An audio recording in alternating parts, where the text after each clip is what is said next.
സുഹൃത്തുക്കളെ, അമേരിക്കയിലെ നമ്മുടെ ബട്ടൺ ട്രംപ് പുതിയ കുറേ സാമ്പത്തിക മേഖലയിൽ കൊണ്ടുവന്നിട്ടുള്ള പരിഷ്കാരങ്ങളും ഇന്ത്യയെ ഒരു ബ്ലാക്ക് മെയിൽ ചെയ്യാനുള്ള ശ്രമവും ഒക്കെ നടത്തിക്കൊണ്ടിരിക്കുമ്പം അതിനെക്കുറിച്ച് കഴിഞ്ഞ ദിവസം ഞാൻ ഇപ്പോൾ നിലവിൽ സ്റ്റോർ ചെയ്തുകൊണ്ടിരിക്കുന്ന വൈറ്റ് സ്വാൻ ചാനലിൻ്റെ പ്ലാറ്റ്ഫോമിൽ ചില കാര്യങ്ങൾ പറഞ്ഞിരുന്നു.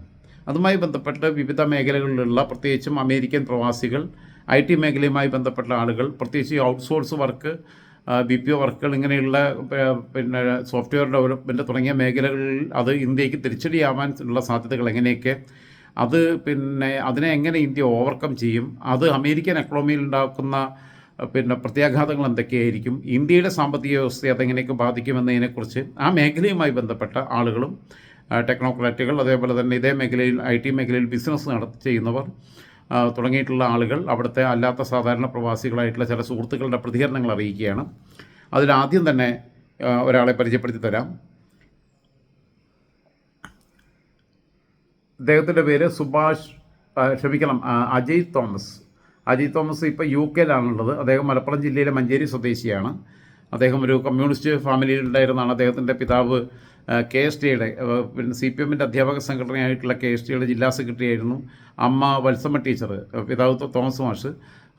ഇപ്പോൾ ഇദ്ദേഹത്തിൻ്റെ ഇടയ്ക്ക് നാട്ടിൽ വരും. ഇടയ്ക്ക് ഇദ്ദേഹത്തിൻ്റെ കൂടെ തന്നെ ഇദ്ദേഹത്തിൻ്റെയും ഇദ്ദേഹത്തിൻ്റെ ഭാര്യയുടെയും മക്കളുടെയും കൂടെ UK പോയിട്ട് താമസിക്കാറുണ്ട്. ഇവരിപ്പോൾ UK അവിടെ സ്ഥിരതാമസമാണ്, അദ്ദേഹത്തിൻ്റെ അജിയും ഭാര്യയും കൂടെ. അപ്പോൾ അജി അയച്ചു തന്ന ചില വോയിസുകളുണ്ട്. അജി ഈ മേഖലയിൽ അദ്ദേഹം അജി BCAക്ക് പഠിക്കുന്ന സമയത്ത്, MCAക്ക് പോലും അല്ല, ബാച്ചലർ ഓഫ് കമ്പ്യൂട്ടർ ആപ്ലിക്കേഷന് പഠിക്കുന്ന സമയത്ത് തന്നെ, ഡിഗ്രി വിദ്യാർത്ഥിയായിരിക്കുമ്പോൾ തന്നെ ഈ മേഖലയിലേക്ക് കടന്നു വരികയും ഔട്ട്സോഴ്സ് വർക്കുകൾ ചെയ്യുകയും അങ്ങനെ അക്കാലത്ത് പഠിച്ചുകൊണ്ടിരിക്കുമ്പോൾ US ഡോളറിൽ വലിയ വരുമാനം നേടുകയൊക്കെ ചെയ്തിരുന്ന സ്വന്തം നിലയ്ക്ക് വഴിവെട്ടി വന്നൊരു വ്യക്തിയാണ് അജി. പിന്നീട് സ്വന്തമായിട്ട് കമ്പനി തുടങ്ങി. സീൻസ് ടെക്നോളജി എന്ന് പറയുന്ന സോഫ്റ്റ്വെയർ ഡെവലപ്മെൻറ്റ് അനുബന്ധ സേവനങ്ങൾ, ഔട്ട്സോഴ്സ് വർക്കുകളിലൊക്കെ ചെയ്യുന്ന മലപ്പുറം ജില്ലയിലെ കാക്കഞ്ചേരിയിലെ കിൻഫ്ര അങ്ങനെ എന്തോ ആണ് IT പാർക്കിൽ അവിടെ സ്വന്തമായിട്ടൊരു സ്ഥാപനമുണ്ട്. അദ്ദേഹത്തിന് അമേരിക്കയിൽ സ്ഥാപനമുണ്ട്. അദ്ദേഹത്തിന് US മാത്രമല്ല UK സ്ഥാപനമുണ്ട്. ഗൾഫിലേക്ക് അത് വ്യാപിപ്പിക്കുന്നതിനെക്കുറിച്ച് 2013 കാലഘട്ടത്തിൽ ആലോചിച്ചിരുന്നു. ഞാനന്ന് ഗൾഫിലുള്ള സമയത്താണ്. പക്ഷേ ചില കാരണങ്ങൾ കൊണ്ട് നടന്നില്ല. അതിനിടയിലാണ് അദ്ദേഹം UK കേന്ദ്രീകരിച്ചത്. ഇവിടുത്തെ ഓഫീസ് റൺ ചെയ്യുന്ന അദ്ദേഹത്തിൻ്റെ സ്റ്റാഫാണ്. ഡെയിലി ബേസിൽ റിപ്പോർട്ടിംഗ് നടക്കുന്നുണ്ട് എന്നുള്ളതാണ്. അദ്ദേഹം ഈ വിഷയത്തെക്കുറിച്ച് പറയുന്ന കാര്യങ്ങൾ ആദ്യം കേൾക്കാം.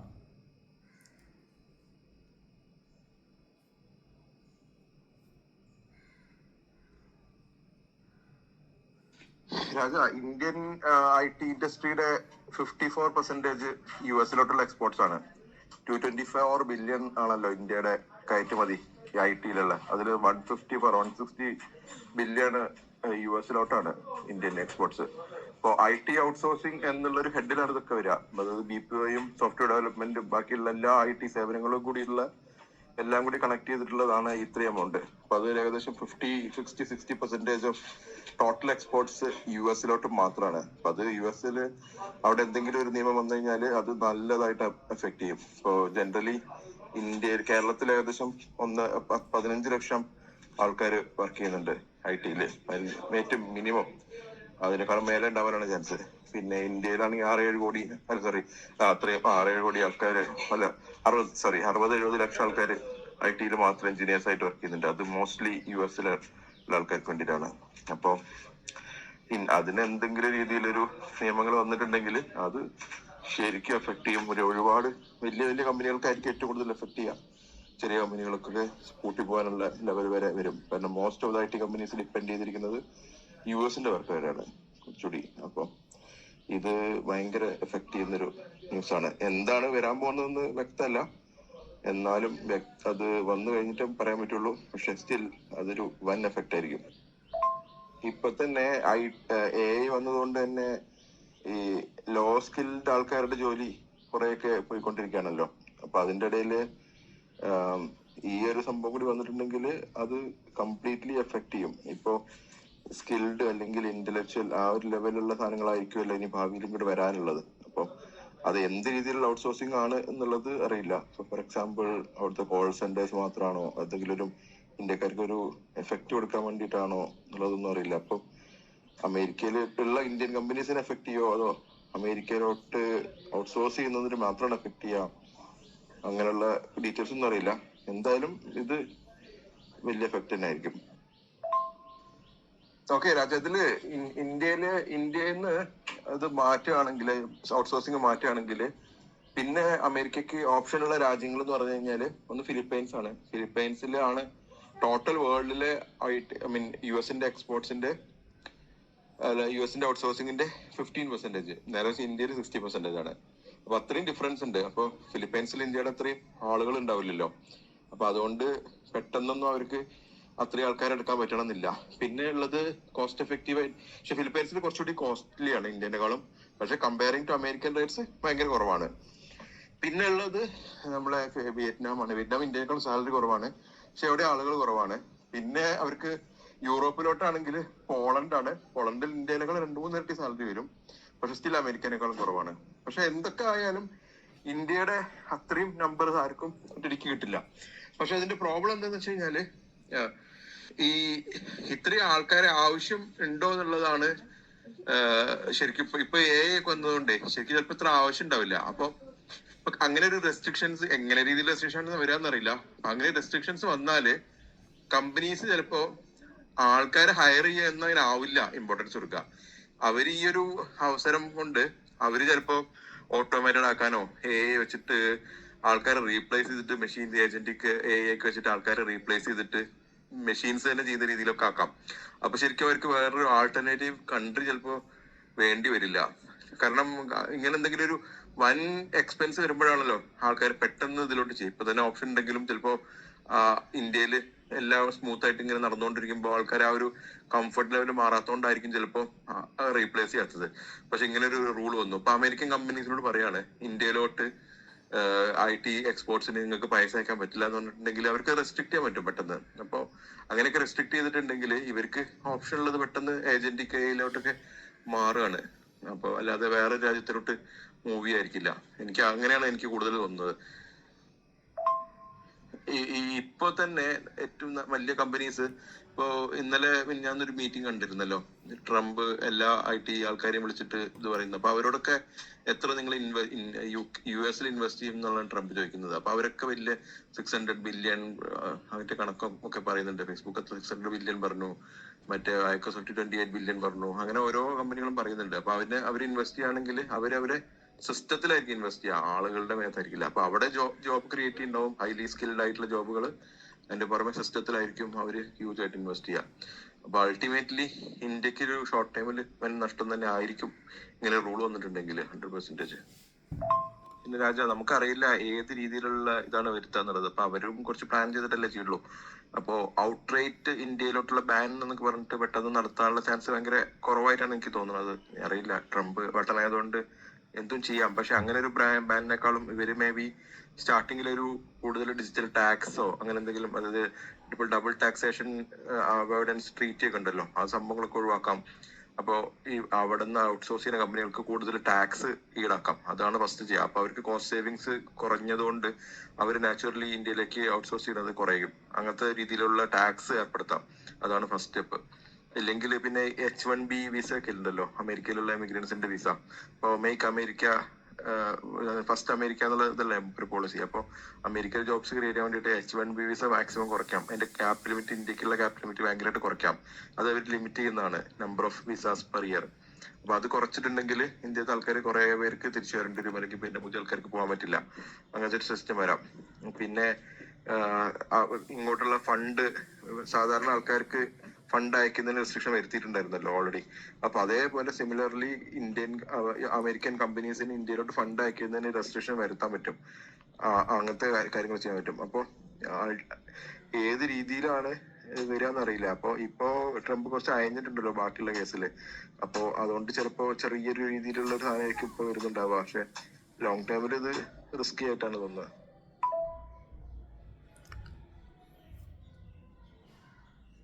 അജയ് ഒന്നുകൂടി കാണിച്ചു തരാം. അജയ് C. തോമസ് വളരെ ചെറുപ്പത്തിൽ പഠിക്കുന്ന സമയത്ത് 18 വയസ്സിൽ സംരംഭകനായതാണ്, ഡിഗ്രിക്ക് പഠിക്കുന്ന സമയത്ത്. ഈ മേഖലയിൽ വൻകിടക്കാർ കാലെടുത്ത് വെക്കുന്നതിന് മുമ്പ്. അതിൽ ഏറ്റവും ഇഷ്ടപ്പെട്ടത് ട്രംപ് വട്ടനായതുകൊണ്ട് എന്നുള്ള പ്രയോഗമാണ്. നമ്മളെപ്പോഴും പറയുന്ന കാര്യമാണ്. ഇനി പിന്നെ അവിടെ നിന്നൊരു ചേച്ചി, അത് പിന്നെ US വർഷങ്ങളായിട്ട് US താമസിക്കുന്ന ചേച്ചിയാണ്. പിന്നെ റാണി എന്ന് പറയുന്ന ചേച്ചി.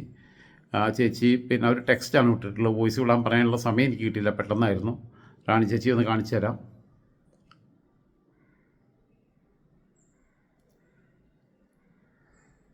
റാണി ചേച്ചി എൻ്റെ ഒരു പിന്നെ സ്ഥിരം പിന്നെ പ്രേക്ഷക എന്ന രീതിയിലാണ് നിങ്ങൾ പരിചയപ്പെട്ടത്. പിന്നെ എൻ്റെ നമ്പർ ഇതിൽ നിന്ന് ഫേസ്ബുക്കിൽ നിന്ന് എടുത്തിട്ടാണ് കോൺടാക്ട് ചെയ്തത്. പുള്ളിക്കാരി ഹസ്ബൻഡും ഒക്കെ അവിടെ തന്നെയാണ്. അവർ അവിടെ നിന്ന് ഒരു കുട്ടിയെ അഡോപ്റ്റ് ചെയ്തു. പിന്നെ എന്നിട്ട് ഇപ്പോൾ കൊച്ചുമക്കളൊക്കെ വ്യക്തമായിട്ട് എനിക്ക് ഓർക്കുന്നില്ല. സംസാരിച്ചിട്ടുണ്ട്, ഞങ്ങൾ ഫോണിൽ സംസാരിച്ചിട്ടുണ്ട് പലവട്ടം. അവർ എഴുതിയിട്ടുള്ള ടെക്സ്റ്റ് ഇതാണ്: അമേരിക്ക ഔട്ട്സോഴ്സിംഗ് നിർത്തിയാൽ ഇന്ത്യക്കാരുടെ ജീവിതത്തിൽ വരാവുന്ന പ്രധാനമായ മാറ്റങ്ങൾ. ജോലി നഷ്ടം. ആയിരക്കണക്കിന് യുവാക്കൾക്ക് IT മേഖലയിൽ ജോലി കിട്ടാതെ പോകാം. ജോലി ചെയ്യുന്നവർക്കും ജോബ് സെക്യൂരിറ്റി കുറയും. 2. ശമ്പളം കുറയുക. കമ്പനി വളർച്ച മന്ദഗതിയിലായാൽ ശമ്പള വർധനയും ബോണസും കുറയും. പുതിയ ഗ്രാജുവേറ്റ്സ് പ്രയാസം നേരിടും. എഞ്ചിനീയറിംഗ്, കമ്പ്യൂട്ടർ സയൻസ് പഠിച്ച പുതിയവർക്ക് ജോലി അവസരം കുറയുകയും കോമ്പറ്റീഷൻ കൂടുതലാവുകയും ചെയ്യും. അത്ര ഹൈലി പിന്നെ എലിജിബിൾ ആവുകയും പിന്നെ എന്താ പറയുക, അവർ പ്രൂവ് ചെയ്യുകയും ചെയ്താൽ മാത്രമേ അവർക്ക് പറ്റുള്ളൂ. മധ്യവർഗ ജീവിതം ബാധിക്കും. അടുത്തത് വീടുകൾ വാങ്ങൽ, ലൈഫ് സ്റ്റൈൽ, ചെലവ് ചുരുക്കൽ, പിന്നെ ചെലവ് ചെയ്യൽ എല്ലാം നിയന്ത്രിക്കേണ്ടി വരും. പിന്നൊന്ന് വിദ്യാഭ്യാസ മേഖലയ്ക്ക് തിരിച്ചടി. IT ജോലികൾ കുറയുന്നതോടെ എഞ്ചിനീയറിംഗ് കോളേജുകളിലും IT കോഴ്സുകളിലും വിദ്യാർത്ഥികളുടെ താല്പര്യം കുറയും. അത് വളരെ പ്രധാനപ്പെട്ട ഒരു പോയിൻ്റാണ്. ബാംഗ്ലൂർ, ഹൈദരാബാദ്, പൂനെ പോലുള്ള നഗരങ്ങളിൽ റിയൽ എസ്റ്റേറ്റ്, ട്രാൻസ്പോർട്ട്, ഭക്ഷണശാലകൾ, എൻ്റർടൈൻമെൻറ്റ് മേഖലകൾ പോലും ബാധിക്കും. നമുക്കറിയാം, ഈ കേരളത്തിൽ പോലും IT പാർക്കുകളിൽ, നമ്മുടെ പിന്നെ ഇൻഫോ പാർക്കിലും ഇവിടെയൊക്കെ അവിടെ പ്രത്യേകം പബ്ബുകൾക്ക് വരെ ലൈസൻസ് കൊടുക്കുന്നുണ്ട്. കാരണം അവർക്ക് മാനസിക സമ്മർദ്ദം കുറയ്ക്കാൻ വേണ്ടിയിട്ട്.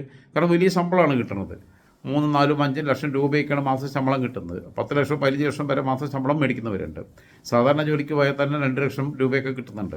അങ്ങനെ കിട്ടുമ്പോൾ അവർക്ക് പക്ഷേ ഭയങ്കര പ്രഷറുണ്ട് എപ്പോഴും. ആ മാനസിക സമ്മർദ്ദത്തിൽ നിന്ന് റിലാക്സ് ആവാൻ വേണ്ടിയിട്ടാണ് അങ്ങനെയുള്ള സംവിധാനം. മദ്യനിരോധനം പൂർണ്ണമായിട്ടുള്ള ഗുജറാത്തിൽ പോലും IT സെക്ടറിൽ അത്തരം സംവിധാനങ്ങളുണ്ട്.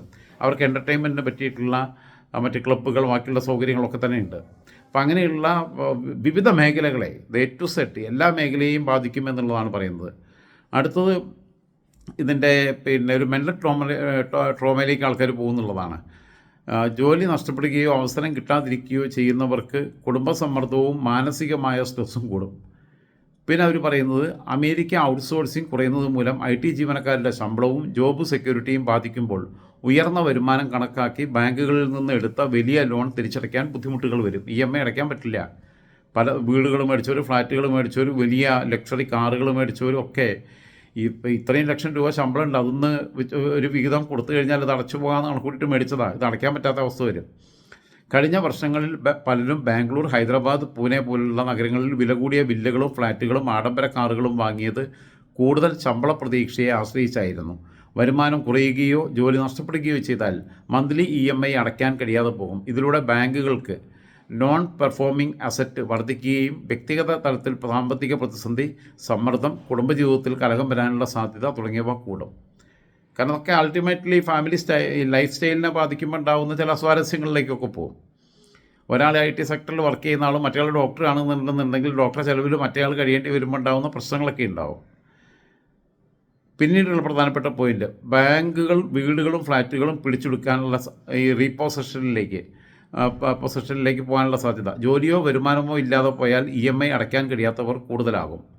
ബാങ്കുകൾക്ക് റീപ്രോസസ് ചെയ്ത് വീടുകളും ഫ്ലാറ്റുകളും പിടിച്ചെടുത്ത് ലേലത്തിന് വെച്ച് വിറ്റഴിക്കേണ്ടി വരും. ഇതോടെ മാർക്കറ്റിൽ വീടുകളുടെ സപ്ലൈ കൂടും. എന്നാൽ ഡിമാൻഡ് കുറയുകയാണെങ്കിൽ വിലകൾ താഴേക്കും പോകും. കാരണം ഇത് വിൽക്കാൻ ഒക്കെ കൂടി പിന്നെ ജപ്തി ചെയ്ത് റവന്യൂ റിക്കവറി ചെയ്ത് ഇത് പിന്നെ ലേലത്തിൽ വെച്ച് കഴിഞ്ഞാൽ അതിന് ബാങ്കുകളും പ്രതിസന്ധിയിലാവും. 50 ലക്ഷത്തിന് ലോൺ എടുത്ത് അല്ലെങ്കിൽ 2 കോടിക്ക് ലോൺ എടുത്ത സാധനം അവർ ജപ്തി ചെയ്യുന്നു. അവർക്ക് പലിശ അടക്കാൻ ചിലപ്പോൾ 3 കോടി കിട്ടാനുണ്ടാവും, ജപ്തി ചെയ്യുന്നു. ഈ സാധനം മാർക്കറ്റിൽ വെച്ച് കഴിഞ്ഞാൽ ചിലപ്പം 1 കോടിക്ക് എടുക്കാനാവും ആൾക്കാർ ഇല്ല. കാരണം ഇഷ്ടം പോലെ കിട്ടാനുണ്ട്. അങ്ങനെ പൈസ കയ്യിലുള്ളവന് വാങ്ങിക്കൊട്ടാൻ പറ്റിയ സമയമാണ്. പക്ഷേ എന്നാൽ തന്നെയും പിന്നെ ഇത് എല്ലാ മേഖലയും എല്ലാ സെക്ടറിനെയും ബാധിക്കുന്നില്ല. ബാങ്കുകളുടെ നിലനിൽപ്പ് പോലും അവതാളത്തിലാവും. കാരണം അങ്ങനെ വരുമ്പം അവർ വലിയ കടത്തിലേക്ക് പോകും. അടുത്തത് റിയൽ എസ്റ്റേറ്റ് സെക്ടറിൽ ബാധിക്കും. IT ജോലികൾ കുറയുമ്പോൾ വീടുകൾക്കും വാടകയ്ക്കും ഡിമാൻഡ് കുറയും. വാടക കുറഞ്ഞ രീതിയിൽ പ്രത്യേകിച്ചും ബാംഗ്ലൂർ, ഹൈദരാബാദ് പോലുള്ള IT ആശ്രിത നഗരങ്ങളിൽ വില താഴുക, കൺസ്ട്രക്ഷൻ പ്രൊജക്ട്സ് നിലയ്ക്കുക, അൺസോൾഡ് ഫ്ലാറ്റ്സ് അതായത് വിൽക്കാൻ കഴിയാത്ത ഫ്ലാറ്റുകളുടെ എണ്ണം കൂടുക എന്നിവ സംഭവിക്കാം. ബിൽഡേഴ്സിനും കൺസ്ട്രക്ഷൻ വർക്കേഴ്സിനും തിരിച്ചടി നേരിടേണ്ടി വരും. അതായത് നിർമ്മാണ മേഖലയിൽ ജോലിയെടുക്കുന്ന 10,000-കണക്കിന് തൊഴിലാളികളെ ബാധിക്കും അത് പിന്നെ പ്രത്യേകിച്ച് ഉത്തരേന്ത്യയിലൊക്കെ വളരെ അത് റിഫ്ലക്റ്റ് ചെയ്യും. അവരാണ് ഇപ്പോൾ എല്ലാ മേഖലയിലും വന്ന് ജോലി ചെയ്യുന്നത്. അടുത്ത പോയിൻ്റ്, ഇൻഫ്ലേഷനിൽ അതായത് പണപ്പെരുപ്പത്തിൽ ഇത് ബാധിക്കും. ഹൗസിംഗ് മാർക്കറ്റ് തണുത്താൽ റിയൽ എസ്റ്റേറ്റ് പ്രൈസ് താഴാൻ സാധ്യത. ഇത് കൺസ്യൂമർ പ്രൈസ് ഇൻഡെക്സ് അഥവാ CPI, ഇത് നമ്മുടെ Communist Party of India CPI അല്ല കേട്ടോ. കൺസ്യൂമർ പ്രൈസ് ഇൻഡെക്സിൽ ഹൗസ് റെൻറ്റ്, ഹൗസിംഗ് കോസ്റ്റ് എന്നീ ഘടകങ്ങളിലൂടെ ഇൻഫ്ലേഷൻ കുറയ്ക്കാം. പിന്നെ എന്നാൽ മറുഭാഗത്ത് ബാങ്കുകൾക്ക് NPA വർദ്ധിക്കുന്നത് സാമ്പത്തിക സ്ഥിരതയെ ബാധിച്ചാൽ ഇൻട്രസ്റ്റ് റേറ്റ്സ് ഉയരാനും സാധ്യത. അത് തികച്ചും സാധാരണ സാധനങ്ങളുടെയും സേവനങ്ങളുടെയും വിലയെ ബാധിക്കും. അതായത് മനുഷ്യൻ്റെ ദൈനംദിന ജീവിതത്തെ വലിയ പിന്നെ കുചേലനെന്നോ കുബേരനെന്നോ വ്യത്യാസമില്ലാതെ, സാധാരണക്കാരനെന്നോ പിന്നെ ധനികരെന്നോ വ്യത്യാസമില്ലാതെ, യൂസഫ് അലി എന്നോ രാജൻ ജോസഫ് എന്നോ വ്യത്യാസമില്ലാതെ ബാധിക്കും എന്നാണ് പറഞ്ഞതിൻ്റെ അർത്ഥം. അത് തിരിച്ചും സാധാരണ സാധനങ്ങളുടെയും സേവനങ്ങളുടെയും വിലയെ വരെ ബാധിക്കും. IT മേഖലയിൽ ജോലി നഷ്ടപ്പെടുകയോ വരുമാനം കുറയുകയോ ചെയ്താൽ അതിൻ്റെ ആഘാതം മറ്റ് മേഖലകളിലേക്കും വ്യാപിക്കും. റെസ്റ്റോറൻറ്റുകളും കഫേകളും ഒക്കെ IT യുവാക്കൾ തന്നെയാണ് ദിവസവും രാത്രി സമയങ്ങളിലൊക്കെ വലിയ ഉപഭോക്താക്കൾ. നമുക്കറിയാം, എറണാകുളത്തൊക്കെ പ്രത്യേകിച്ച് ശ്രദ്ധിച്ചാൽ അറിയാം. വരുമാനം കുറഞ്ഞാൽ അവർ ചിലവ് കുറയ്ക്കും. കട്ടൻ ചായ വീട്ടിലുണ്ടാക്കി കുടിക്കാമെന്ന് കരുതും. മറ്റേത് പിന്നെ പോയിട്ട് കപ്പുച്ചിനോയാണ് കുടിക്കുക. ഇവിടെ ലുലു മാളിലൊക്കെയുള്ള പിന്നെ സ്റ്റാർബക്സ്, പിന്നെ KFC, അതേപോലെയുള്ള പിന്നെ കോഫി ബക്സ്, ഇങ്ങനെയുള്ള വൻകിട ഔട്ട്ലെറ്റുകൾ അവിടെ പോയിട്ട് കാപ്പി കുടിച്ചാൽ 100 രൂപ 150 രൂപ കൊടുക്കണം. കാപ്പിച്ചിനോ കുടിച്ചാൽ 200 രൂപ വരെയൊക്കെ കൊടുക്കണം ചില സ്ഥലത്ത്, കോഫി ബക്സിലൊക്കെ എനിക്ക് തോന്നണേ. ഇപ്പോൾ ഞാൻ കുടിച്ചിട്ട് കുറേ നാളായി. ഇവിടുത്തെ ഒരുപാട് ഞാൻ കുടിച്ചിട്ടേ ഇല്ല എന്ന് പറയാം. അപ്പോൾ കാരണം ഇതിൻ്റെ ഏറ്റവും വലിയ ഉപഭോക്താക്കൾ എന്ന് പറയുന്നത് പിന്നെ ഈ IT സെക്ടറിലുള്ള യുവാക്കളാണ്. കാരണം അത് രാത്രി സമയങ്ങളിലൊക്കെ അവരെ ഈ സ്ട്രെസ്സ് കുറയ്ക്കാൻ വേണ്ടിയിട്ട് അവരുടെ എൻ്റർടൈൻമെൻറ്റിന് വേണ്ടിയിട്ടാണ് പോയിരിക്കുന്നത്. അപ്പോൾ അവർക്ക് വരുമാനം കുറയുമ്പോൾ അവർ ചിലവ് കുറയ്ക്കും. റെസ്റ്റോറൻറ്റുകളുടെ വരുമാനം ഇടിയും. നൈറ്റ് ലൈഫ് എൻ്റർടൈൻമെൻ്റ് ആയിട്ടുള്ള പബ്ബുകൾ, സിനിമാ തിയേറ്ററുകൾ, മാളുകൾ, ക്ലബ്ബുകൾ ഇവരുടെ പിന്നെ വീക്ക്ലി ബിസിനസ്സിനെ, മന്ത്ലി ബിസിനസ്സിനെയൊക്കെ നേരിട്ട് ബാധിക്കും. അവർക്ക് റെൻ്റ് അഫോർഡ് ചെയ്യാൻ പറ്റില്ല, അതിനുള്ള ഇൻകം ഇല്ലാതെയാവും. അപ്പോൾ ആ മേഖലയിൽ പിന്നെ പലതും അടച്ചുപൂട്ടിലേക്ക് പോകും. ആ മേഖലയിൽ നഷ്ടം നേരിടേണ്ടി വരും അതിൻ്റെ നടത്തിപ്പുകാർ. അപ്പോൾ ഈ വലിയ ഷോപ്പിംഗ് മാളുകളിലെ കടകൾ അടഞ്ഞു കിടക്കുന്ന അവസ്ഥയിലേക്ക് വരും. ബ്രാൻഡഡ് ഷർട്ടുകൾ വാങ്ങാൻ ആളില്ലാത്ത അവസ്ഥ വരും. അത്തരം സ്ഥാപനങ്ങൾ പോലും സാധാരണ ഇവിടുത്തെ പ്രൊഡക്റ്റ് വിൽക്കേണ്ട സ്ഥിതിയിലേക്ക് വരും. ഷോപ്പിംഗ് ആൻഡ് ഫാഷൻ, ഉയർന്ന ശമ്പളമുള്ള IT ജീവനക്കാരാണ് പ്രധാന കസ്റ്റമർ ബേസ്. വരുമാനം കുറഞ്ഞാൽ ലക്ഷറി ഷോപ്പിങ്ങും ബ്രാൻഡഡ് ക്ലോത്ത്സ്, ഞാൻ നേരത്തെ തന്നെ പറഞ്ഞു, ഗാഡ്ജറ്റ്സ് വാങ്ങൽ കുറയും. Transport and real estate, cab സർവീസുകൾ, പേയിങ് ഗസ്റ്റ് താമസങ്ങൾ, PG താമസങ്ങൾ, വാടക വീടുകൾ എല്ലാം ഡിമാൻഡ് കുറയും. കാരണം തൊഴിൽ നഷ്ടം കാര്യമായിട്ടുണ്ടായി കഴിഞ്ഞാൽ ഇപ്പോൾ എറണാകുളത്തൊക്കെ ഇപ്പോൾ പിന്നെ ഒരു ഫ്ലാറ്റിൽ, ഞാൻ മുമ്പ് താമസിച്ചിരുന്ന ഫ്ലാറ്റിന് 21,000 രൂപയായിരുന്നു. ഇപ്പോൾ താമസിക്കുന്നത് കുറച്ചുകൂടി സൗകര്യം കുറഞ്ഞതാണ്. അതൊരു വീടാണ്, ടൈപ്പിലാണ്. അവിടെ 15,500 രൂപ മാസം വാടക കിട്ടുന്നത്. ഞാൻ ഒറ്റയ്ക്ക് താമസിക്കുക. മറ്റിടത്ത് ഞാൻ ഒറ്റയ്ക്കായിരുന്നു. 21,000 രൂപയാണ്. അത് പിന്നെ സർവീസ് ചാർജും ഉണ്ട്. അതായത് അവരെ പിന്നെ ക്ലീനിങ് ഒക്കെ പുറത്തുള്ളതെല്ലാം നടത്തും. അകത്തത് നമ്മൾ നടത്തണം, ബാക്കിയെല്ലാം ക്ലീനായിരിക്കും, ഒക്കെ ആയിരിക്കും. വേസ്റ്റ് മാനേജ്മെൻറ്റ് എല്ലാം അവർ നോക്കിക്കോളും. ഇവിടെ പിന്നെ എല്ലാം നമ്മൾ തന്നെ അറിയണം. ഓക്കെ, വെള്ളത്തിൻ്റെ പൈസ ഉണ്ട്. പിന്നെ മറ്റിടത്ത് കറണ്ട് പോയാൽ ജനറേറ്റർ ഉണ്ട്. കറണ്ട് പോയാൽ നമ്മൾ അറിയേണ്ട ആവശ്യമില്ല. ഇവിടെ കറണ്ട് പോയി കഴിഞ്ഞാൽ നമ്മൾ തന്നെ ഇൻവെർട്ടർ വെക്കണം. അങ്ങനെയുള്ള പ്രശ്നങ്ങളൊക്കെ ഉണ്ട്. സർവീസ് ജോലികൾ, മെസ്സഞ്ചർ ബോയ് തൊട്ട് ബാരിസ്റ്റ വരെ ആയിരക്കണക്കിന് സപ്പോർട്ട് സ്റ്റാഫിൻ്റെ തൊഴിൽ തന്നെ ആശ്രിതമാണ്. അതേപോലെ യൂബറിൻ്റെ സർവീസുകൾ, ടാക്സി സർവീസുകൾ, ഓട്ടോറിക്ഷ വിളിക്കുന്നവർ, മറ്റേത് 100 മീറ്റർ ദൂരത്തേക്ക് ഓട്ടോറിക്ഷ വിളിക്കും. ഒരു 3 കിലോമീറ്റർ പോകാണ്ടെന്നുണ്ടെങ്കിൽ പിന്നെ ടാക്സി വിളിക്കും. അതൊക്കെ ഒഴിവാക്കും. പരമാവധി പബ്ലിക് ട്രാൻസ്പോർട്ടിനെ ആശ്രയിക്കുന്ന അവസ്ഥയിലേക്ക് എത്തും. നടന്നു പോകാൻ പറ്റുന്ന സ്ഥലത്ത് വെയിലാണെങ്കിൽ ഒരു കുട പിടിച്ച് നടന്നു പോകുന്ന സ്ഥിതിയിലേക്ക് എത്തും. ലിവിങ് കോസ്റ്റ് കുറയ്ക്കാൻ പരമാവധി ശ്രമിക്കും. അപ്പോൾ ആ മേഖലയിൽ ഒരുപാട് തൊഴിൽ നഷ്ടം ഉണ്ടാവും എന്നുള്ളതാണ്. ഇനി അടുത്തത് പിന്നെ ബേസിൽ എന്ന് പറഞ്ഞ ആൾ, അദ്ദേഹം US നിന്ന് വിട്ടിട്ടുള്ള മെസ്സേജാണ്. അദ്ദേഹം ഒരു പിന്നെ ബേസിലിനെ ബേസിലുമായിട്ട് ഞാൻ ഫോണിൽ സംസാരിച്ചിട്ടുണ്ട്. അദ്ദേഹം ഒരു പിന്നെ അമേരിക്കക്കാരിയാണ്, വിവാഹം കഴിച്ചിരിക്കുന്നത്. 5 മക്കളുണ്ട് അതിൽ. അദ്ദേഹത്തിൻ്റെ ഓഡിയോ കേൾക്കാം. വേറൊന്നുമില്ല, ഈ ഇന്ത്യയിൽ അവിടെ US ഇന്ത്യൻ കമ്പനികളുണ്ടല്ലോ, IT കമ്പനികൾ, ഇൻഫോസിസ് കമ്പനികൾ ഇഷ്ടംപോലെ ഉണ്ടല്ലോ. അപ്പൊ അവര് ഈ ഔട്ട്സോഴ്സ് ആണ് ചെയ്യുന്നത് കംപ്ലീറ്റ്. ഔട്ട്സോഴ്സ് എന്ന് പറഞ്ഞാല് നമ്മുടെ ഇന്ത്യയിൽ നിന്നുള്ള പിള്ളേരെ ഹയർ ചെയ്യുക H1B H1 വിസയ്ക്ക്. അപ്പൊ ആ H1 അപ്ലൈ അപ്പൊ ഇവരൊരു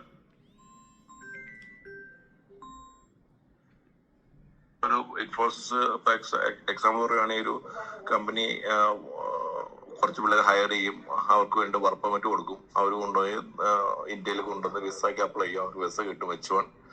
അവർ നേരെ കയറി US പോകും. അപ്പൊ അവർക്ക് കുറച്ച് സാലറി കൊടുത്താലും മതി, കമ്പനികൾക്ക് ലാഭമാണ്. പിന്നെ അതുപോലെ ഇവര് ഈ അവിടുത്തെ കമ്പനികൾ ഇന്ത്യയില് വർക്ക് ചെയ്യിപ്പിക്കുന്നുണ്ട്. അതായത് അവിടുത്തെ വർക്കുകൾ എടുത്തിട്ട് ഇന്ത്യയിൽ വർക്ക് ചെയ്യുന്നുണ്ട്. ഇന്ത്യയില് ഇവിടെ പിള്ളേർക്ക് 25,000. അപ്പൊ അവിടെ ഒരാൾ വന്നിട്ടുണ്ടെങ്കിൽ അതിന് ചിലപ്പോ $10,000 സാലറി കൊടുക്കേണ്ടി വരും. അതിന്റെ സമയത്ത് $30,000 സാലറി കൊടുത്തിട്ടുണ്ടെങ്കിൽ ഇവിടെ ഇന്ത്യയിൽ വെച്ച് വർക്ക് ചെയ്യിപ്പിക്കാം. അതായത് അമേരിക്കയിലെ വർക്കുകൾ ഇന്ത്യയിൽ വെച്ച് ചെയ്യിപ്പിക്കും. അങ്ങനത്തെ പരിപാടിയും എല്ലാം. അപ്പൊ കമ്പനികൾക്കും അത് ബാധിക്കും. ഒരുപാട് അവരുണ്ടാക്കുന്ന ലാഭങ്ങൾ കുറയും. പിന്നെ ഇവിടുന്നുള്ള വിസ, ഇവിടുന്നുള്ള പിള്ളേരെ കയറ്റിക്കൊണ്ട് വരലും, പുറത്തുനിന്നുള്ള ആൾക്കാരുടെ അങ്ങോട്ടേക്ക് ജോലിക്ക് വേണ്ടിയിട്ട് വരുന്ന പരിപാടിയും പയ്യെ നിൽക്കും. അതിനുവേണ്ടിയുള്ള പരിപാടിയാ. അപ്പോ അത് മൊത്തത്തിൽ ബാധിക്കണ എങ്ങനെയാന്ന് വെച്ചിട്ടുണ്ടെങ്കിൽ വിസ ഇങ്ങോട്ടേക്ക് ജോലിക്ക് വേണ്ടിയിട്ട് ആൾക്കാരെ അങ്ങോട്ടേക്ക് വരുത്താണ്ടിരിക്കുക, അവിടുത്തെ ആൾക്കാർക്ക് മാത്രം ജോലി കൊടുക്കുക. ഇത് തന്നെ പുള്ളിയുടെ ബേസിക് ആയിട്ടുള്ള ഒരു ഉദ്ദേശം. ഉണ്ടെങ്കിൽ ഈ നമ്മുടെ കോൾ സെന്ററുകൾ ഉണ്ടല്ലോ, ഈ കോൾ സെന്ററുകൾ, അതായത് ഇപ്പോ ഒരുപാട് കമ്പനികളുടെ, ബാങ്ക് ഓഫ് അമേരിക്കയുടെ ആയാലും ഊബറിന്റെ ആയാലും അങ്ങനത്തെ ബാങ്കുകളായാലും ഏതിന്റെ ആയാലും കോൾ സെന്ററുകൾ ഫിലിപ്പീൻസ്, ഇന്ത്യ, മലേഷ്യ, തായ്ലൻഡ്, ഇവിടേക്കാണ് ഇതിന്റെ എല്ലാം കോൾ സെന്ററുകൾ വരുന്നത്.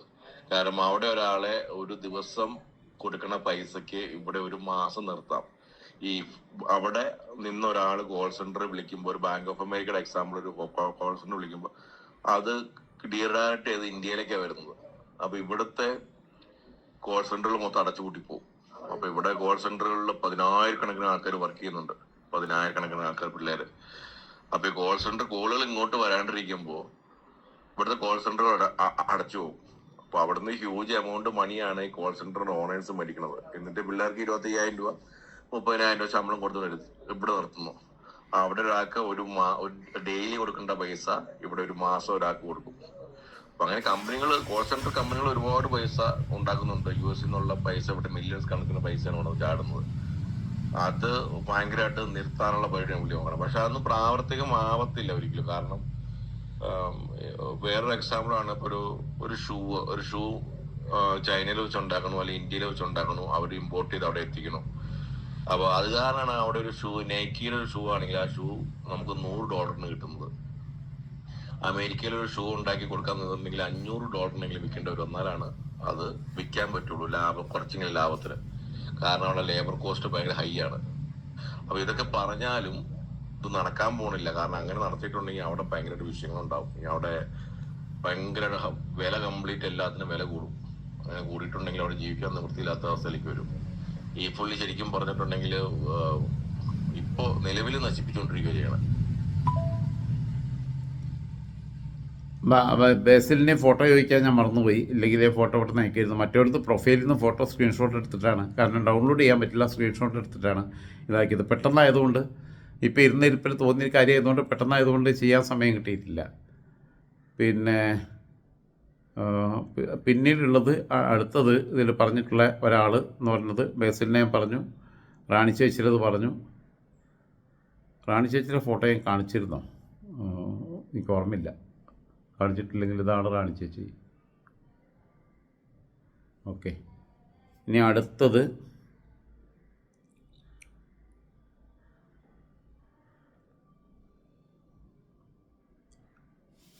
Subhash K Thomas. അവന് USD ഗ്ലോബലിൽ പിന്നെ വർക്ക് ചെയ്യാണ്.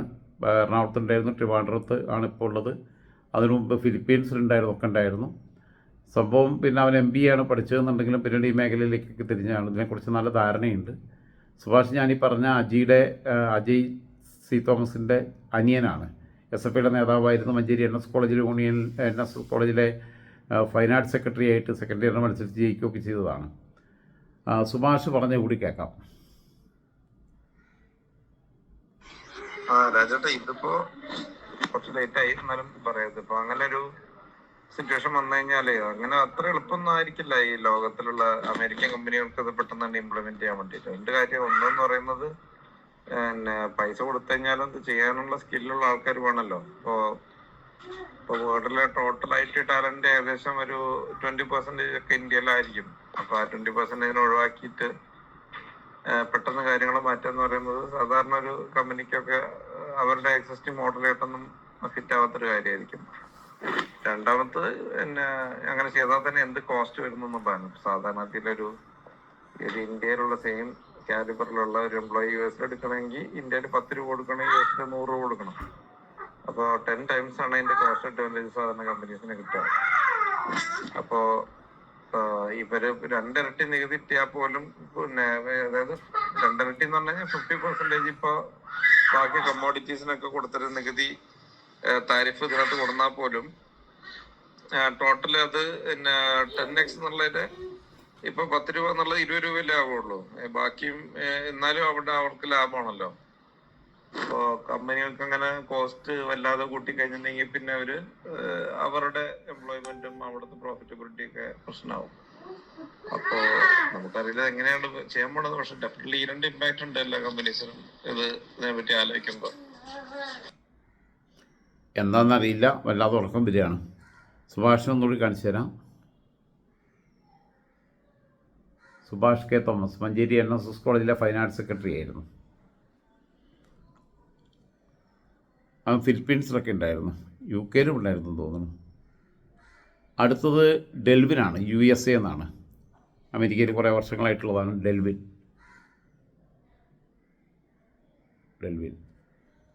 ഡെൽവിനും എൻ്റെ സ്ഥിരം പ്രേക്ഷകനാണ്. സുഭാഷിനെയും അജിയും മാത്രമാണ് എനിക്ക് വ്യക്തിപരമായി നേരിട്ട് അറിയാവുന്നത്. മറ്റവരെയും കണ്ടിട്ടില്ല. വീഡിയോ കോളിലും അങ്ങനെയുള്ള ചില കാര്യങ്ങളിലും അല്ലെങ്കിൽ ഒരു ഇടയ്ക്ക് ടെക്സ്റ്റ് അയക്കും. അപ്പോൾ അങ്ങനെ ബന്ധപ്പെട്ടതാണ്. ഡെൽവിൻ പറഞ്ഞത് കേൾക്കാം. രാജേട്ടാ, ഞാൻ അതിന്റെ കുറച്ച് ഡീറ്റെയിൽസ് നോക്കുകയായിരുന്നു, ഈ ഔട്ട്സോഴ്സിങ്ങിന്റെയും പരിപാടികളുടെ. രാജേട്ട മെസ്സേജ് ഇട്ടപ്പോൾ ഞാൻ നല്ല ഉറക്കത്തിലായിരുന്നു, ജസ്റ്റ് എണീറ്റിട്ടേ ഉള്ളൂ. ഔട്ട്സോഴ്സിംഗ് എന്ന് പറഞ്ഞാൽ രാജേട്ടന് മനസ്സിലായല്ലോ എന്താ സംഭവം. അതായത് എനിക്കിപ്പോ US ഒരു കമ്പനി ഉണ്ട്, എനിക്ക് ജോലിക്കാരെ ആവശ്യമുണ്ട്. അപ്പൊ എനിക്ക് ആവശ്യമുള്ള ജോലിക്കാര്, അവർക്ക് ആവശ്യമായിട്ടുള്ള സ്കിൽസ് എന്ന് പറയുന്നത് എനിക്ക് അമേരിക്കയിലും ആൾക്കാരെ കിട്ടും, മറ്റു പല സ്ഥലങ്ങളിലും ആൾക്കാരെ കിട്ടും. പക്ഷെ ഇവിടുത്തെ സംഭവം എന്ന് പറഞ്ഞു കഴിഞ്ഞാല് അവർക്ക് ഞാൻ ഒരു $100 മാസം കൊടുക്കണം എന്നുണ്ടെങ്കിൽ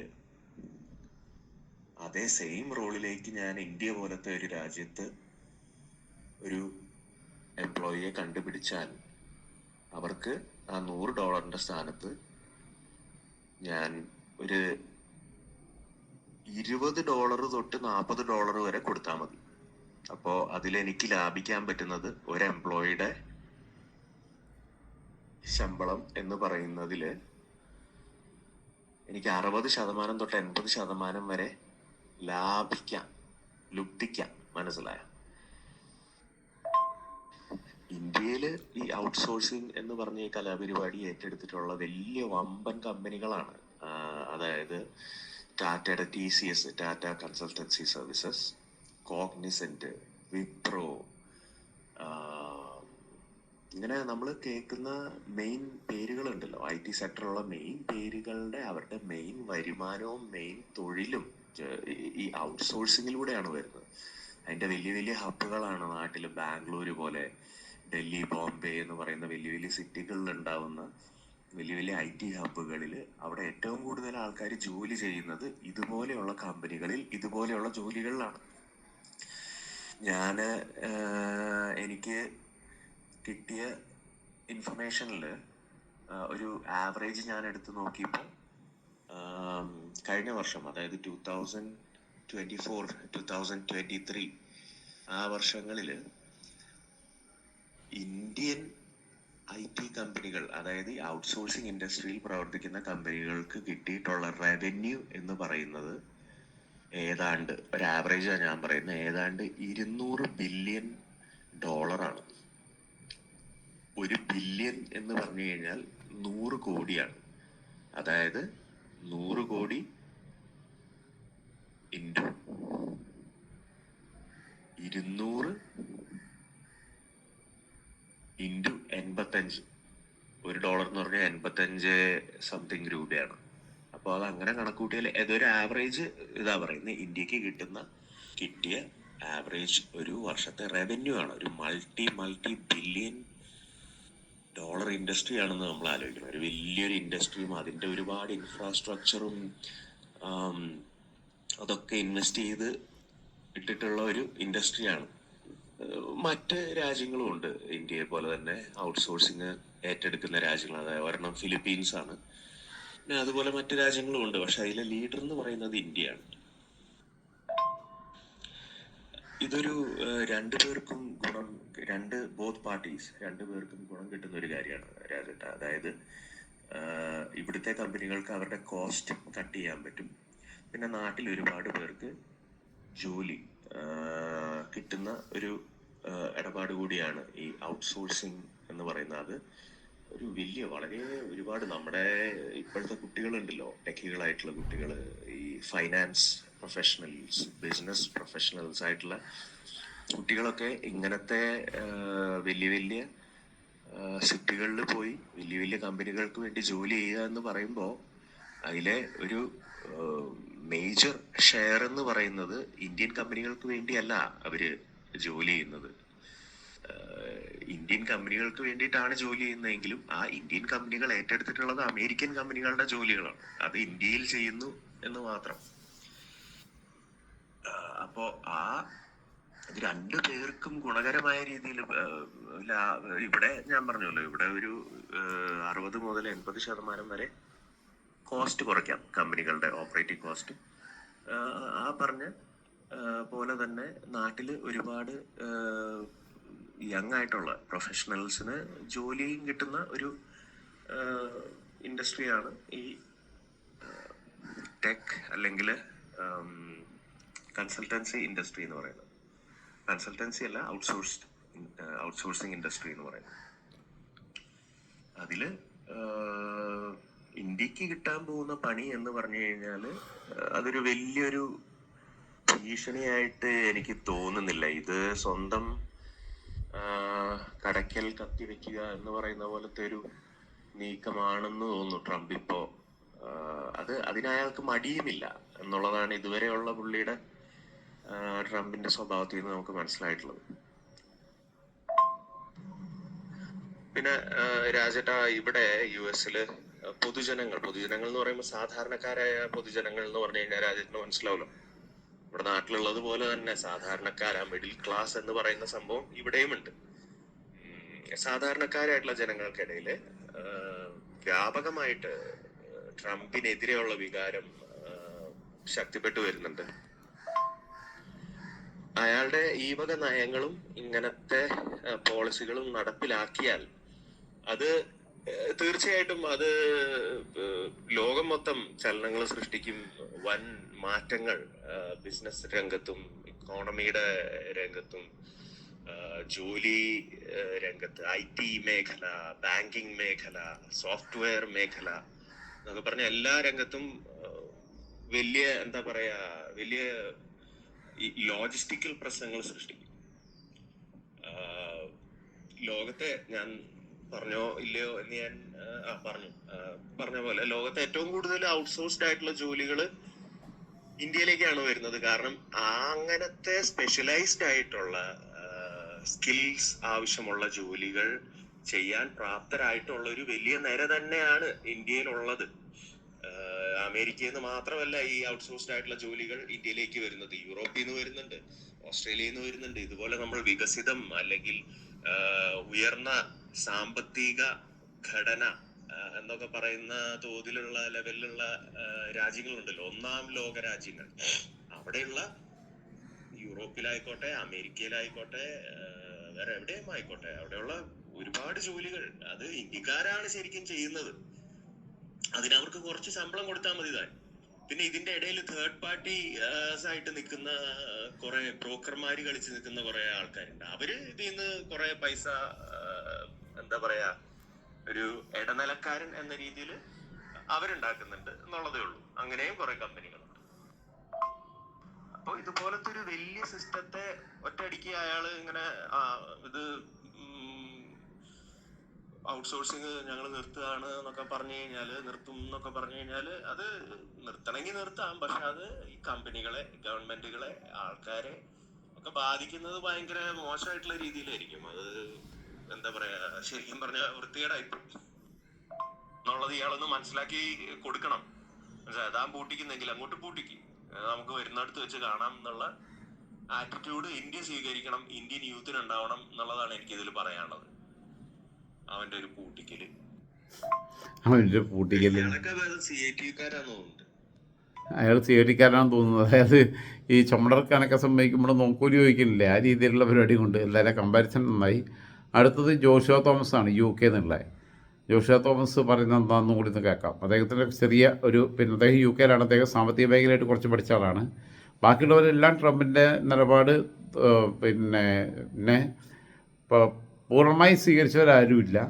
ഇന്ത്യക്ക് ക്ഷീണമുണ്ടാവുമെന്ന് പ്രഡിക്റ്റ് ചെയ്തിട്ടില്ല. പക്ഷേ ഇദ്ദേഹം തിരിച്ചാണ് പറയുന്നത്, ജോഷുവ തോമസ് UK എന്ന്. നമ്മളെ സത്യസന്ധമായ കാര്യങ്ങൾ പറഞ്ഞാൽ അതിനെ ഇന്ത്യ വിരുദ്ധരായിട്ട് നമ്മളെ കരുതത്തുള്ളൂ. സത്യസന്ധം ബേസിക് എക്കണോമിക്സ്, ഞാൻ BA എക്കണോമിക്സ് സബ്ബാ എൻ്റെ മെയിൻ, BA ഹിസ്റ്ററി എന്ന് മെയിൻ എക്കണോമിക്സ് സബ്ബാ. അത് പഠിച്ച ഒരാൾക്ക് ഇത് പറയാൻ പറ്റും എന്താണ് അമേരിക്കയിലുള്ള ട്രേഡിന്റെ ഗുണം. ഓരോ രാജ്യത്ത്, ഇന്ത്യ മാത്രമല്ല, നമ്മൾ പറഞ്ഞു കഴിഞ്ഞാൽ ആൾക്കാർ നമ്മളെ ഇന്ത്യ വിരുദ്ധനാക്കി കളയും.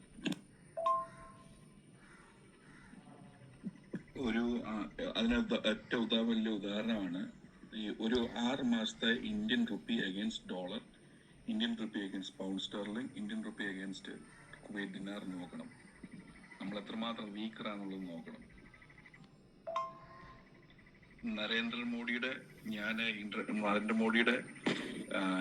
നരേന്ദ്രമോദി ഇന്റർനാഷണൽ രാജ്യങ്ങൾക്കെല്ലാം ഭയങ്കര കാര്യമാണ്. വേറെ നെഹ്റുവിന്റെ ഡിപ്ലോമസി പോലെ വേറെ ഡിപ്ലോമസിയാണെന്നൊക്കെ ഞാനും വിശ്വസിച്ച മനുഷ്യനാണ്. പക്ഷെ കാര്യങ്ങളുടെ കിടപ്പ് വന്നപ്പോൾ മനസ്സിലാവുന്നത് നമുക്ക് നമ്മൾ ഐസൊലേറ്റഡ് ആയി കിടക്കുകയാണ്. നമ്മൾ ഐസൊലേറ്റഡ് ആയി പോയി ഇന്റർനാഷണൽ കമ്മ്യൂണിറ്റി ഫ്രണ്ടിൽ. നമ്മൾ ചൈനയായിട്ട് കൂട്ടുകൂടാൻ പോവുക. ജീവിതത്തിൽ ഇന്ന് വരെ ചൈന ഇന്ത്യയെ സഹായിച്ചിട്ടുണ്ട്. നമ്മുടെ ഓർമ്മയിൽ നമ്മുടെ ഇനി ലാസ്റ്റ് ഓപ്പറേഷൻ സിന്ദൂറിന്റെ മണം മാറിയിട്ടില്ല. ഓപ്പറേഷൻ സിന്ദൂറിന് പാകിസ്ഥാൻ യൂസ് ചെയ്ത മെഷീൻസ് ആരുടെയാണ്? ചൈനയുടെ. അവർക്ക് ഫ്രീ ആയിട്ട് റിസർച്ച് ആൻഡ് ഡെവലപ്മെന്റ് കിട്ടിയില്ലേ? അതൊന്നും റിസർച്ച് ആൻഡ് ഡെവലപ്മെന്റ് നടത്തിയേക്കും. ഒരു യുദ്ധ ഉപകരണം റിസർച്ച് ആൻഡ് ഡെവലപ്മെന്റ് വളരെ അത്യാവശ്യമാണ്. അത് പരീക്ഷണം നടത്തണം. നമ്മൾ തിയറി ചെയ്യുന്ന പോലല്ല. തിയറി നമ്മൾ മെഷീൻ ഉണ്ടാക്കിയ തിയറി, പക്ഷെ അത് എങ്ങനെ റിയൽ ലൈഫ് എല്ലാം വണ്ടി എല്ലാം നോക്കണമല്ലോ, ടെസ്റ്റ് ചെയ്യുമല്ലോ. പക്ഷെ യുദ്ധ ഉപകരണങ്ങൾ റിയൽ വാറിൽ ടെസ്റ്റ് ചെയ്യപ്പെട്ടിട്ടുണ്ട്. ചൈനയ്ക്ക് ഫ്രീ ആയിട്ട് കിട്ടി. ആ ചൈനയായിട്ടാണ് നമ്മൾ ചന്തയടിക്കാൻ പോകുന്നത്.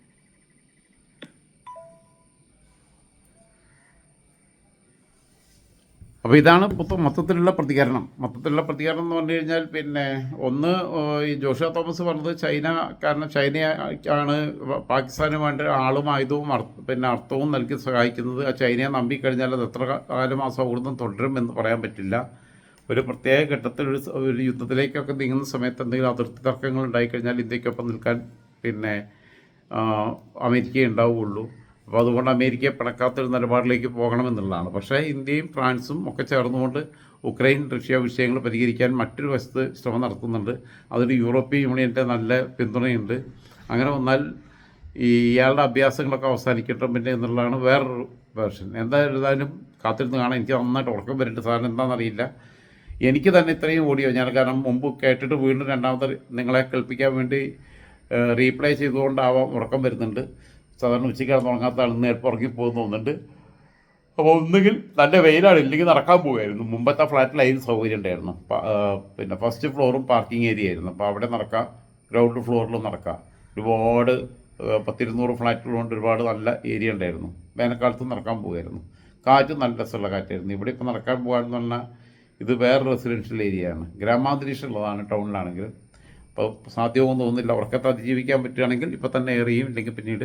എന്തായിരുന്നാലും കൂടുതൽ പ്രതികരണങ്ങളൊക്കെ ഈ വിഷയമായിട്ട് ബന്ധപ്പെട്ടുണ്ടാകുമ്പോൾ ഞാൻ പോസ്റ്റിലാണ് നിങ്ങൾക്ക് നിങ്ങളുടെ പ്രതികരണങ്ങൾ അറിയിക്കാൻ, അത് വീഡിയോ ആയിട്ട് വിടാനുള്ള സംവിധാനം കൂടി ഏർപ്പെടുത്തുന്നതായിരിക്കും. ചുരുക്കി ക്രിസ്പായിട്ട് ഇത്രയും നീളത്തിൽ പോകാതെ സ്റ്റഡീഡായിട്ട് ചെറിയ വീഡിയോസായിട്ട് നിങ്ങൾക്ക് ഓരോ വിഷയത്തിലും നിങ്ങൾ പറയുന്ന പല വിഷയങ്ങളിലും ഞാൻ അങ്ങനെ ഒരു പോസ്റ്റ് ഇടും. ഞാൻ പിന്നെ കൂടുതലും നിങ്ങൾ യൂട്യൂബിൽ വാച്ച് ചെയ്യുക, എല്ലാം ഞാൻ ഫേസ്ബുക്കിൽ ഇടുന്നില്ല എന്നുള്ളത് മനസ്സിലാക്കുക. ഫേസ്ബുക്ക് പേജ് ഫോളോ ചെയ്തിട്ട് കാര്യം ഉണ്ടാവില്ല. യൂട്യൂബിൽ രാജൻ ജോസഫ് എന്ന യൂട്യൂബ് ചാനൽ, അതിനകത്ത് എൻ്റെ പിന്നെ ഫേസ്ബുക്കിലുള്ളതായ ഫോട്ടോ തന്നെയുള്ളത്. എൻ്റെ ഫോൺ നമ്പറൊക്കെ കൊടുത്തിട്ടാണ് എൻ്റെ കവർ ഫോട്ടോ കൊടുത്തിട്ടുള്ളത്.